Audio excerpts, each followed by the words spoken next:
Excellencies, ladies. Excellences, mesdames et messieurs,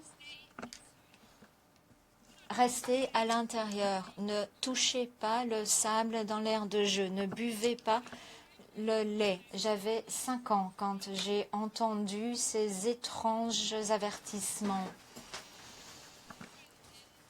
Ça nous a semblé dangereux, mais différent d'une alerte d'une guerre. Et quiconque l'entendait à la radio à l'époque était un peu perdu, se posait la question d'un accident dans une centrale nucléaire à 1500 km de là où je vivais, en Allemagne, en Ukraine, à l'époque de l'Union soviétique. Personne ne comprenait vraiment les nouvelles, mais il était très clair que quelque chose de catastrophique s'était passé. Et Tchernobyl reste le symbole de la catastrophe. Même des années plus tard, à des milliers de kilomètres, l'on nous a dit d'éviter certains aliments. Pour ceux qui étaient plus proches du réacteur, les conséquences ne se limitaient pas à des restrictions. C'était une véritable catastrophe. La catastrophe de Tchernobyl a provoqué une contamination radioactive en Ukraine, au Bélarus, en Fédération de Russie, touchant des dizaines d'autres pays. 150 000 km² de territoire ont été pollués. Plus de 8 millions de personnes ont été exposées au rayonnement. Des milliers de personnes ont perdu la vie. Les enfants ont développé des leucémies, d'autres maladies, ont eu besoin de soins pendant tout le reste de leur vie.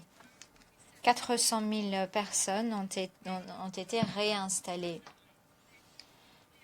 Tchernobyl nous a montré que les technologies nucléaires, même utilisées de façon pacifique, diffèrent fondamentalement d'autres technologies. Son pouvoir est immense, de même que ses risques, non seulement pour les 32 pays utilisant l'énergie nucléaire civile, mais comme la catastrophe nous le rappelle, pour les pays riverains également. Un accident dans une centrale peut avoir des conséquences dépassant largement les frontières. Alors que la contamination radioactive parcourt de longues distances, touche des populations à des dizaines, des centaines de kilomètres de là. C'est en raison de l'ampleur du phénomène que la communauté internationale est convenue que lorsque l'on élabore des technologies d'une telle puissance, ça doit être à la sécurité avant tout, y compris la coopération, la transparence en cas d'accident catastrophique. Au lendemain de Tchernobyl, la première réaction des autorités de l'époque était de cacher les informations, de retarder les mesures de protection et d'accroître l'exposition de ceux qui auraient pu en fait être épargnés.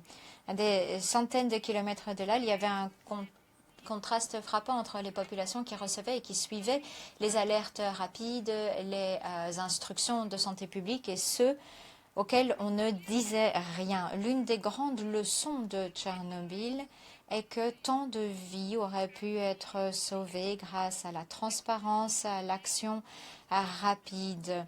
Par exemple, l'avertissement de ne pas donner de lait aux enfants.